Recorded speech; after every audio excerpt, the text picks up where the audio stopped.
Hello and welcome again to another episode of One Starfish, where our mission is to help change the world one person or one starfish at a time. As always, guys, make sure to rate, review, subscribe, share. That's how we get the word out about what we do. I'm excited for our guest today. I just met Bill. His business is called StoryBuilders. They're helping people with stories that make the world a better place, which I think is awesome. He's been doing that for 12 years. I checked out his website. It's pretty cool. You guys will definitely want to check that out. Welcome to the show, Bill. Glad to be here, Angela. I think our missions align, like one starfish at a time, and for us, it's one story at a time. It's just, That's what I was thinking. yeah, Yeah, yeah. really Like cool. we believe every story matters, and every starfish, every person, it all makes a difference. So glad to be here. That's awesome. I love that. Very cool. So let's get into things. So before the storytelling, you ran, I believe you said, a private school. Sure. So tell us a little bit about like what got you into that, first of all. I mean, that's not everyone doesn't do that. So what got you Yeah. into running a private school? Well, I think it began when I was a child, really. I always loved stories. I love storytelling. I was such an avid reader. I would just suck up books. I wouldn't read them. I would consume them. And as I grew up, I loved that so much. My college direction, I went into English and history, double majored into what are the stories and how do we tell them. Basically, I hadn't really understood it fully, but that's really what I was doing, is trying to figure that out. And then I got married, and the realities of life hit me. And all right, I got to get a stable job. I got to get a stable income, all that kind of stuff. And an opportunity opened to help start a private school. And in many ways, I think it was kind of what Stephen Pressfield calls a shadow calling. Like it feels closer or close to my true calling, but not quite, but it's close enough that I could have settled for that, right? So Interesting. instead of me being a writer and a storyteller, I was teaching other people and training other, students to come up and be writers and storytellers and to do that. And so it was like in the neighborhood of what I wanted to do, really. But I think there's part of it as we all grow that over time, ideally, we become more and more clear on kind of what we're wired to do, what really empowers us, what really fuels us. And I think if we're intentional, we can move almost like we continue to focus deeper and deeper and closer on what that is, and that those opportunities to really be great at something. And so for me, that that's really what it was. I mean, I got into it because I was helping other people do that, and I was doing good work, right, helping people and so forth. But it really was driven by this is kind of sort of like what I want to do. That's how that got started. Okay, wow. And so let's go back to childhood reading. Yeah. Is that something like where do you think that came from? Do you have siblings or were they all like into reading with like your parents? Like why do you think you picked that up? Curious. I've never even really considered it before in terms of parents or family. None of them were big readers, really. I think part of it is my own wiring. When I took Marcus Buckingham's Strength Finder assessment, one of the strength themes that came back for me was called input. And it was this idea that I could, in fact, soak up vast amounts of information and hold it kind of suspended in mental midair and play with it and connect it and do that stuff. So, I was the weird one who was reading the cereal box 5 times every morning when I had breakfast. If there were Really? words, I Okay. wanted to consume them, right? I wanted to engage them. I remember I had a newspaper route way back in the day as well, and I would, read every edition cover to cover quickly. I just loved it. So I did have mentors in my life who were big readers, so that probably played a part in it as well. But yeah, no, I just loved reading, still love reading, and realized I actually could read very quickly and for comprehension also in that. So I don't know. Again, I Kind of think it's naturally kind of talented almost it's in kind that of area. well, I think it's that hardwiring, right? It's understanding what are we really hardwired to do well, because each of us is wired to do different things Mm. at a level that most people can't. Just some people are listening to this and they're like, oh my gosh, I can't imagine reading like that. That does not Yeah, sound fun at all. Why yeah, would you choose? yeah. Was part of it just curious because I was a little bit this way. Was part of it as a kind of like you were shy and introverted and that was like you could be more outgoing by almost make believing other things, do you think? Or no, not at all? Yeah, I think some of it was introversion, yes. I don't know if it was shyness necessarily, but introversion, yes. I enjoyed that downtime, quiet time to recharge. And some of it was just I liked thinking. Um, Hmm. and it sounds, I mean, we all think technically, but Hmm. there are, some of us are more wired to enjoy Doing. it than others, right? And to go deeper and really do deep thinking about stuff. Um, and so I think there is some of that. So I think there's some of that introversion was certainly part of that, but also just the desire to think about life, the universe, and everything, and try to make sense of all the inputs that were coming at me. Cool. And kudos to your parents. Obviously, they didn't discourage it and were like, Billy, you're being really Yeah, weird yeah, reading the no, no. cereal box. Like they didn't do that. So that's really cool too. No, yeah, I read more like classic books by the time I was 13 or 14 than most people do in a lifetime, probably. I didn't realize at the time. I just Right. enjoying it. So And they kept supporting it. That's really cool. yeah, So then you went into yeah. private running a private school, owning and running, is that correct? Not Yeah. owning, it was a nonprofit, Okay. So but running. really helping to get it started and then leading it, especially on a day-to-day basis for a dozen years. Okay. Wow. And in the meantime, you had a few kids, six, I believe. We did. Yes. Yes. And which is a full house. You had your own Yes. little private school in Exactly. We had our own basketball team. Yeah. right. That's pretty cool. Your wife must be absolutely incredible. Yes, she I don't is. even know her, but she's Yeah. incredible. Yes. And then at some point you just decided, you're running this private school, things are going good, Mm. probably relatively good paycheck, like financially not really super struggling, even with six kids, would you say? Things are kind of going okay. And then you decided to like up and start a business. Yeah. Well, I mean, it was a private school, private faith-based school as well. Yeah. So it wasn't the paycheck wasn't, what most people make in, Astronomical. even Right. in education. In education, you're not going to get rich anyways, but even in education, it was lower than that. So, Okay. um, but that's not why I did it, right? I was driven No. by the cause. I was driven by making a difference. I was driven by all that. So, but yeah, so I think one of the challenges is when we find ourselves doing good work in the world, Hmm. but then we sense this inward call that we should be doing something different. It becomes very challenging to let go of what you know is good to pursue what potentially could be great. I can see And that. so yeah, and so for me, there was very much an identity crisis of I was known as the guy who ran that school, and I had that identity of that's who I am. And so if I'm not that, and I'm not really clear on where I'm going, what do I do with that? Can I let go and step out and move in that direction? So yeah, so there came a Hmm. time when I finally reached that point of somebody else could run the school, but nobody else can be the writer, the storyteller, that what I sense in my heart is like what I'm wired to do. No one else can do that. And so I let go of the school, stepped into this unknown path. We went a year with six kids, no income, and it was challenging, but I never worked harder in my life in that year.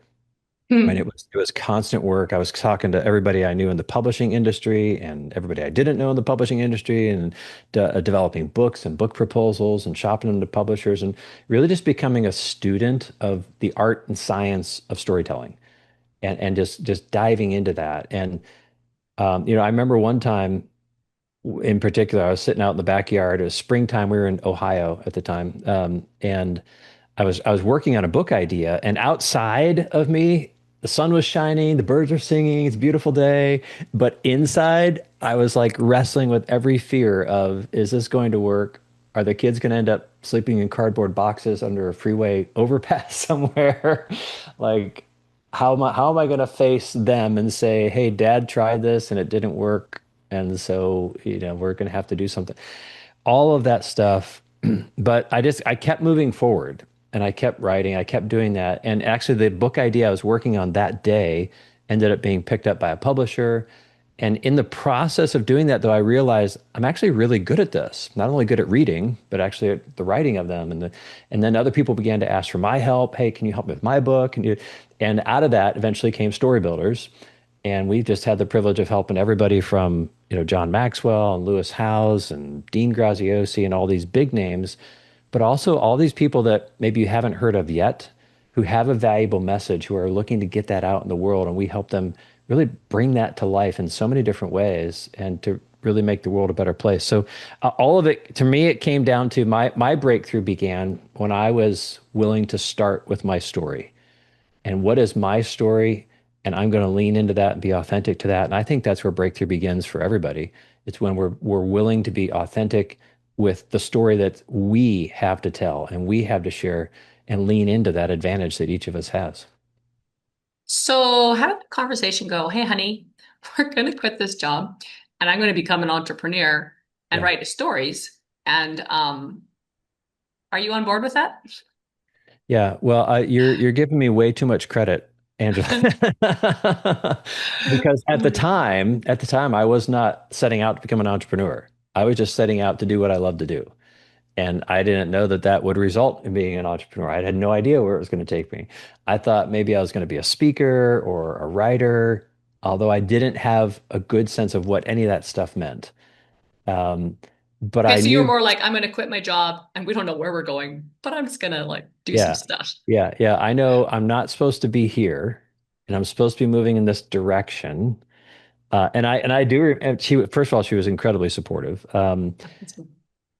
Because because I remember there was one day that it was a Monday that we got the news that all of our income went to zero. Like initially when I stepped out, I thought, well, maybe this can be a part-time. I can still help out at the school a little bit and I can Yeah. transition. And then my wife had a part-time job as well. And both of those, through a variety of circumstances, just came to, nope, not going to happen. Boom. Today's the day, no more income. And I remember sitting with our kids, and we were very open about the whole journey and saying, hey, this is where we are, kids. This is what dad's feeling called to do and what I want to pursue. And this is the challenge we're going to have. And it really was. I have on my desk here, my son gave me a quotation from that first book that I wrote, and it says, "Faith makes your story worth telling." Like having the faith to step out and do what you believe to be true is what will ultimately make your life and your whole story worth telling. And so for them, the greatest thing for me was them to have a front row seat to that journey. And now, many years later, they're all starting out on their own paths and trying to find their own way. But the framing of that, the context for doing that is, well, we saw dad and mom did this, so what's possible for us. Exactly. And You said an amazing example. yeah, so hopefully it'll have generational consequences there as well. So when you started this, obviously, like you went to zero, you made no money. I mean, your wife was supportive, which is important. The kids, well, they didn't really understand probably completely everything, but Sure, they're supportive because, well, that's what's happening. sure, But sure. outside of that, did you run into a lot of lack of support? And how did you handle that in the first couple of years? Yeah, that's a great question. One of my favorite movies had always been, to that point, had been It's a Wonderful Life with Jimmy Stewart. And, what if I hadn't been born? And, then the whole village comes together and gives them the money and this happy ending. And I guess in the back of my mind, I thought, well, after running a school and being in the trenches and pouring out myself for so many years, helping all these people, that if push came to shove, they'd be there for me. Like they'd do that. And I'm not faulting them at all. But that wasn't, for the most part, that wasn't our experience, right? For the most part, it was, oh, you're gone. All right. You're out of sight, out of mind. We're going on with our life, right? Um, the feedback I did get from people who I talked to, this was interesting, actually. I would talk to them about what I was doing, and they would say to me with their mouths, they would say, "Oh, that's great. That's awesome for you. Wow, that's awesome. Go do that." But their face was telling me, "I'm so glad that's not me doing that. I'm glad you're doing that. I'm glad I don't have to do that." And Interesting. in some ways, it was kind of sad for me because I had never felt more alive when I was going through that time. Like, this is exciting. This is going to be awesome. And to hear them talk about it and to see that look on their face, I thought, well, I have something that's energizing me and exciting me in my life. Does that mean you don't have something that's energizing and exciting in your life? I'm not saying you have to leave your job. I'm not saying any of that, but I think it's important we all need to be so intentional about our story because otherwise we just drift through life. Mark Twain used the analogy that our lives are like soap bubbles. And I don't agree with his assessment, but it's a great analogy of people just let themselves just kind of drift through the air and then life's over and they pop and all right, I guess that was it. Mhm. Rather than really making a difference and focusing on where can I deliver my best value to the rest of the world. So yeah, so the feedback I got from people wasn't what I expected, but I've also learned that that's okay. Like people are all in different places at different times, and so that partly drives my desire to help them understand that their story matters. Hmm. That's cool. So then you said you've never worked so hard in your life as that first year where you didn't make Yeah, anything, basically. sure. T tell people the reality of, like right now, like looking at your site, like you said, you're working with some big names, like, oh, that looks just amazing. And people are like, yeah, I want that. But are you willing to Yeah, do what you have to do to get what you have? I think John Maxwell talks about that all the time. sure. Lots of people want his life, but are they willing to do what he did to get what he has? Right, And right. this is one of those Yeah, situations. So that first year, tell us a little bit of like yeah. what was it like, and don't hold anything back. Yeah, well, in the entrepreneurial space, we talk about sometimes you're going from payroll to payroll, hoping you can make payroll and so forth. And for us, it was we went from mortgage to mortgage, hoping we could make each payment. Um, and I want to be clear, there were people who stepped up and even financially supported us during that time. And so I'm very grateful for all of that. Um, and it was very much a walk of faith. I remember, we spent a lot of time in prayer, many of those times. There were times that, money would show up like 2 days before the mortgage was due or something, so it was very much my wife would say, how are we going to pay the mortgage this month? And I'm like, I don't know yet. We'll find out. So Oh. that was interesting. But also to your point, yeah, I think most people are really unwilling to do the uncomfortable. And the only way growth happens is by going through the uncomfortable. That's the nature of growth. Mhm. And so, yes, there were many, many times, yeah, that I thought, all right, I don't think we can take one more step. But this was the key for, at least for me, Angela. The key was keep moving forward. Like, in fact, I have it right. I read it every morning. Good things come when I keep moving forward by faith. What I see and what I sense may be telling me something else, but if I believe this to be true, then I'm going to keep walking. And I have just found such power in that, the power of just never quit. Always keep moving forward. Always take one more step. Always, wake up the next day and try again, right? And go again and go again. And it's a superpower, I call it. It's persistence is a superpower. It's a superpower we can choose to have. That's what's amazing about it. But when you are persistent, it separates you from, I haven't done the math, but I mean, my experience, 95% of everybody else out there are just unwilling to persist, to keep moving forward, no matter what. We just never quit. And so I think that's been a big key. And there have been many points along the journey that I have felt like, all right, maybe now would be a good time to quit. And it's Right. like, no, maybe tomorrow. I'll just procrastinate on quitting. Maybe tomorrow I'll quit. And by tomorrow I was like, no, let's not quit. Let's keep going. Um, That's such good advice. yeah, but it certainly was not easy at many times. Yeah, Yeah. Prayer and not quitting. There we go. There's your two tips from from here if you guys are listening. Prayer, yeah, don't quit. yeah, yeah, And absolutely. keep persevering. So you started to actually build a platform that you have now. And like you said, you have some pretty big names on there. Um, how did you go about approaching those people? And at Yeah. what point did you, because I'm thinking the first couple you approached probably was scary also, or intimidating or something. If you think back to like the first time you approached someone that's quote a big name, tell us a little bit about that. Yeah, I think, well, what was interesting is that when in the midst of all that move and so forth, we relocated to Atlanta from Ohio to Atlanta.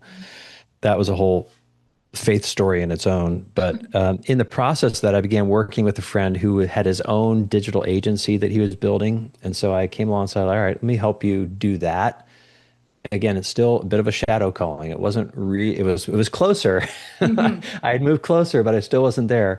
So in that process, I began to meet people, people who had a fair amount of success, entrepreneurs who had sold companies for hundreds of millions and well-known brands and so forth, began to work, and they wanted my help on books and so forth. So I began helping them. So I think some of that was confidence builder. But Mhm. then, our very first story partner, once we began StoryBuilders, was in fact John Maxwell and Maxwell Leadership. So, I think it illustrated to me the power of connections, of the power of just people connections, because that connection actually, I had read John's every book, like some of them multiple times for I don't know, since the mid 90s. It just consumed it, so I was very familiar with his content. And um, actually a relative who was friends with somebody in John's universe who was a key member of that universe. And so I reached out to the relative and he said, yeah, let me introduce you. And so he introduced me to him. We met up with him and he's like, oh, I love what you're doing. Let me introduce you to this other person. All right, so this one person led to another this was over the course of many, many months, actually. Um, and then through all that, the timing just worked out really cool. As I got to know the people in John's universe, they were saying, "Hey, we're in need of a writer who knows John well, and we're struggling in this area, and we could really use help in creating a lot of his curriculum, a lot of his trainings, a lot of his workshop. My background in education and writing and all this kind of stuff all kind of came together." And yeah, so the last, 12 years, we've been doing all of John's trainings, workshops, creating all that stuff from scratch, taking his content, running with it, making new stuff in that kind of way. And I think it's the same with every name that we've worked with. It's connections, it's leaning into people, it's being authentic and delivering results in a way that people feel comfortable saying, "Hey, so and so, you need this, you should talk to Bill and his team and see what they can do." So um, I think at the end of the day, it comes down to just people, connecting with people and having the confidence to put yourself out there and trust that, when you do that with the right motives and the right intent, that good things will happen. When you went through that, and people talk about this all the time, imposter syndrome, did you feel that or not really? Like, I find some people struggle with it more than others, for sure. Yeah, it's interesting you used the past tense, like, did I feel it? And I find that every day it's there. Every day a new challenge comes and it's like, am I really good enough for this? Can we really do this? I think for me at least, maybe some people have conquered it and they no longer feel it, but um, I don't know. I don't think it's a bad thing.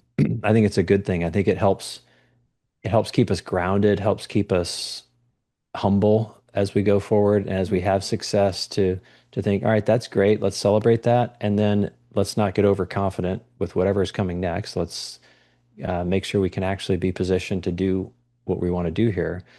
But yeah, I think, well, here's the thing, Angela. This is the crazy thing. I remember I had lunch with somebody in New York City some years ago. A well-known name. If I said the last name, everybody would know the last name. Um, and this person, though, as we were having lunch, we were talking about maybe doing a project together. And this person confided in me and said, to be honest, I get paid a lot of money to walk into rooms and give my advice. But to be honest, I'm not sure that they actually want my advice or if they just want my last name in the room. And they were like, many times I feel like they're not even listening to me. I'm just here for show. My opinion doesn't matter. I was like, so you have the same imposter syndrome everybody else has. Okay. And I found that from New York to LA, everywhere in between. It's such a natural struggle. I think it becomes minimalized or minimized as we become more comfortable with who we are and confident in our message and that, whatever that is. So I just don't feel like it ever fully goes away for people. Yeah, but you worked through it. What are some tips you would say? Because I think sometimes people shrink with it. I agree with the humility. I Mm, agree with that part, but I think sometimes people have it and then they don't step into the rooms or talk to the people or do the yeah. things because it's so debilitating that it Yeah. stops them from moving forward. Yeah. For me, the key is preparation. Maybe that's somewhere to be more analytical, but if I know going into something, I'll do my research, do my homework, I have a plan, I've thought through what might happen, how might the conversation go, how can I best be prepared? And I do think a lot of people neglect that. We're just coming to situations we're not prepared. We hope we can wing it, and it turns out we can't. Right? So being for me, probably over prepared. But I like to think over prepared is probably about right often, right? So giving thought to that. And I think that that one question is key of maybe this goes as even as I'm saying this, I'm thinking of what you said. Maybe this goes back to my reading as a child and that almost like fantasy world that gets built up as you think about things. It's thinking about the contingencies, thinking about, all right, how might this go and what might they ask and what might they ask that I'm not thinking about, and then proactively being out in front of that in that way. Because when you're working with people who of influence, people who have a very busy lives, they get lots of demands on their time, all those kind of things. They want to know that you're not going to be another demand on their time. You're not going to be Mhm. another burden on them that they're going to have to carry. I remember actually, this was a key point in my leaving the school and stepping out in this direction. Had a gentleman by the name of Hugh Hewitt. He's a radio show host and political commentator and so forth. But I had read his book and had actually taught his book in our school for many years. And so through connections, he ended up doing some radio advertisements for our school at the time. And I was going to meet with him.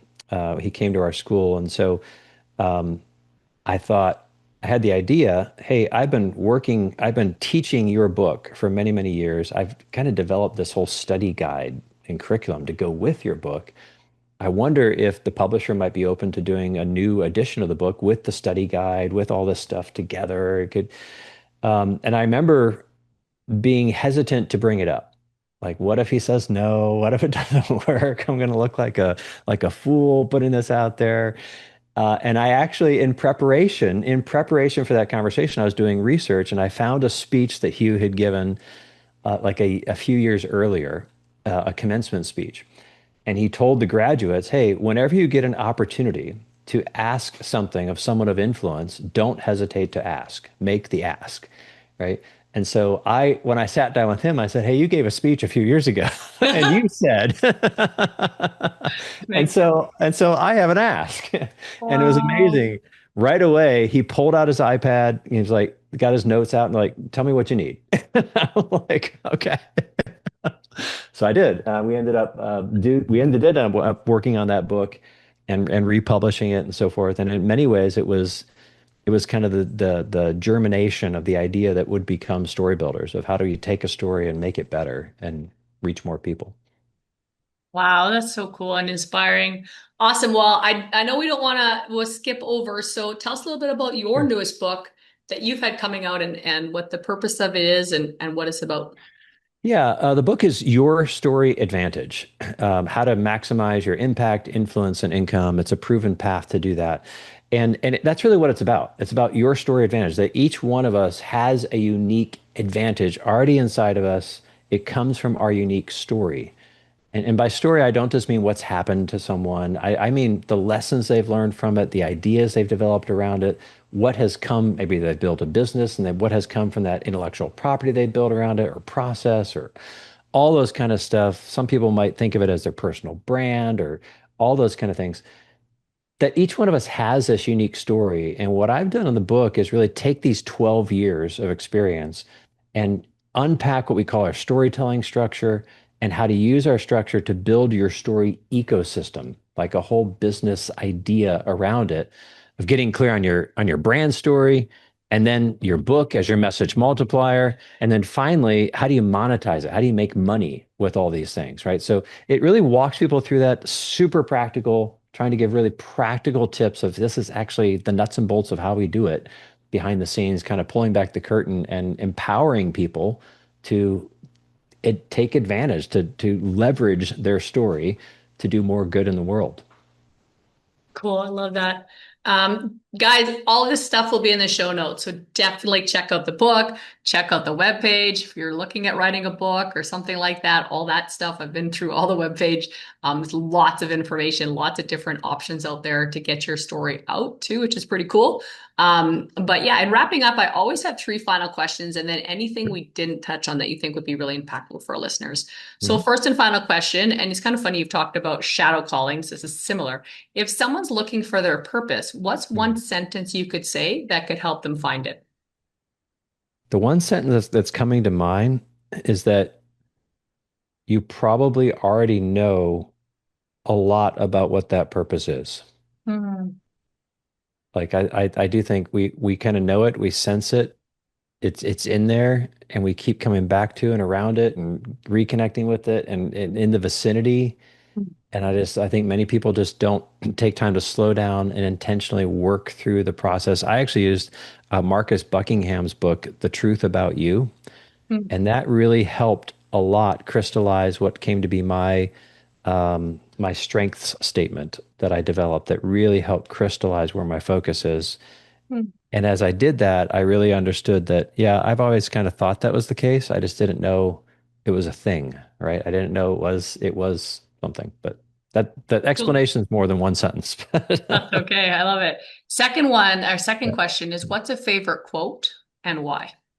Oh, there are so many, Angela. Well, I've changed it to not what is a? What is Yeah. that doesn't help. That widens the field. That doesn't narrow the field. Um, I'm going to go with the first one that comes to mind because I've quoted it so many times. I think it's been attributed to Davy Crockett or somebody like that. I'm not sure, but it's be sure you're right, then go ahead. And that has always been, so many times we spend times in indecision, indecisiveness. I'm not sure, should I do it? Well, I think this is the right way. Well, if it's the right way, then let's do it, right? Let's not waste time on it. So that's guided me many, many times of, all right, make sure you're right. But once you know you're right, then move, take action. Cool. Third and final question. What's one word or sentence you want on your gravestone? Probably something like he lived a story worth telling. And maybe a little QR code so someone could go scan it and read I the like story. it. Yeah, yeah. I figured there'd be something with the story in there. Right. Yeah, that's awesome. So you run into someone in a coffee Yeah. shop and they listen to this, Bill, and they're looking, Yeah. working on their calling, all the stuff, taking the chances. What's something though we didn't touch on that you think would be really impactful to leave our listeners with? The thing I think most people overlook on this, which is helpful to know, is that like I think many people think I've got to do this on my own. I've got to figure this out on my own. I've got to create this business on my own. I've got to write this book on my own, whatever the case may be. And they carry it on themselves, and it's such a big burden that's outside their area of expertise that nothing ever happens. That it never actually gets done because they feel like they have to do it themselves. And it's simply not true. Anything worth doing, it requires a team to get it done. It requires leaning into other people's expertise. And that's where I have found some of my biggest breakthroughs have come is when I lean into other people's stories that, hey, that's your story. Let me partner with you to do this. Let me bring you in to do this. And I think we often underestimate how quickly that accelerates our story when we bring people in who are aligned. I got a whole chapter on this in the book, actually, about the power of collaboration and to making our story into something amazing. So I would say it's that. If you want to elevate, you've got to collaborate. I like that. It's almost got its own quote going on there too. There you go. Um, Guys, let's go out there. Let's share this. Like Bill was saying, one story at a time. If we can change, one person's lives or one starfish at a time together, we can change the world. Thanks for being on, Bill. Oh, thank you, Angela. My pleasure.